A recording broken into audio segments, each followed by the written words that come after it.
going on, guys? So another little project with my Bambu Labs X1 carbon.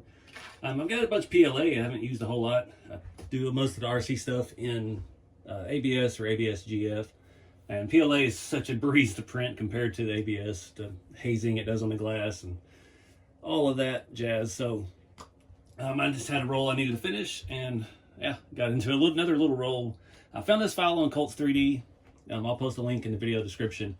I don't remember how much it was at this point in time. It was just kind of a fun little project. I was really burnt out doing RC stuff, and I wanted to tinker with something with the scale garage.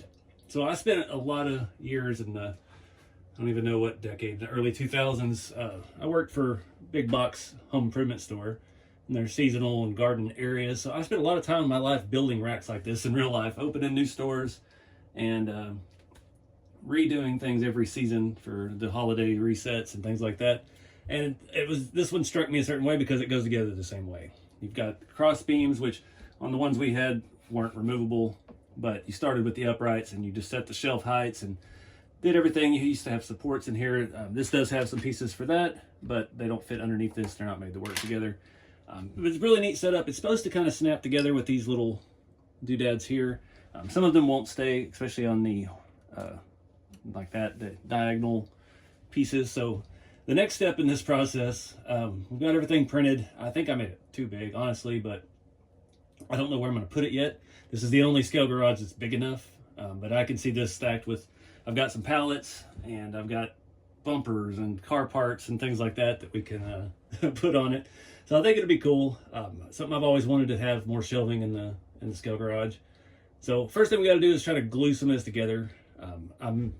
I think I'm going to paint the grating separately. It does just kind of pop over. The beams don't really want to stay in the real ones. They have little tiny metal hooks that go in and prevent them from popping out.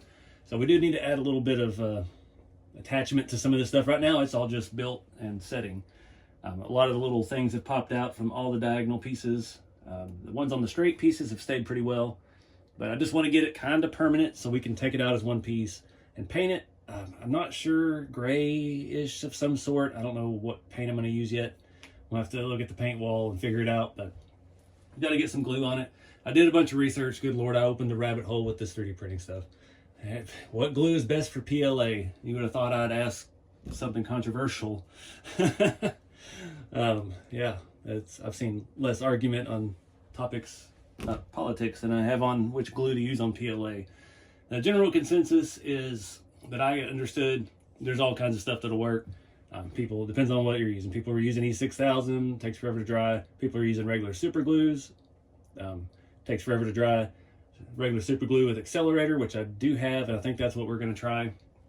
And then everybody says the MEK with the PLA slurry, and I know that's awesome, but I don't want to make all that mess right now. So I think we're going to try the regular super glue with the activator. Just try to get this structurally sound. And what else did I have? That's something else I was thinking about trying. I don't remember. I was thinking about paints again. So another little fun print project. I don't really know where I'm going to put this in the scale garage, grand scheme of things, but we may have to rearrange a little bit. I don't think it will fit between the door and the corner on either side. The lift over here will not move. The lift is permanently mounted to the floor and wired through the table and everything, so it is where it belongs. So that kind of doesn't let us use that wall. You can see all the junk laying over here. It would be nice to organize some of that. So I don't know yet. We may have to take it down a section or something, but we'll see. Let's get some glue and start taking a whack at this thing. I've seen somewhere before, somebody was using this. They have a different, it's an orange label. This specifies styrene and ABS. If I'd have realized that, I love this stuff. It dries so quick.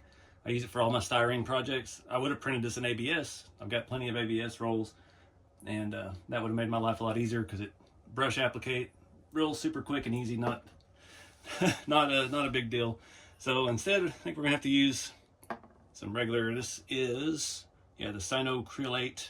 That's what everybody recommended. And we've got this activator, whatever. Instaset. I'm just using the cow stuff. This is your, I don't remember who makes this, but all the hobby shops have this kind of stuff with their own brand name. Just be careful. This stuff smells fruity and it's more toxic than your ex-girlfriend. So have a well ventilated area for your activator. And I like to try to towel off around it. It's real hard to be precise with this. It's a mist spray. I've seen that in aerosol, which terrifies me. It's even more hard to contain and control, but it will affect your paint, and that's the only thing I'm worried about doing that. I've got stuff like the Tamiya Cement, and I don't remember, this has a whole bunch of things that I can't pronounce, no clue, no product recommendations. That's kind of more of a model car glue. And yeah, then the E6000 is just a stringy mess and takes a day to dry. We're not gonna mess with that. So let me do some tests, see where we're at.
All right, guys. The paint is still a little tacky on the beams, the brackets, whatever you want to call them.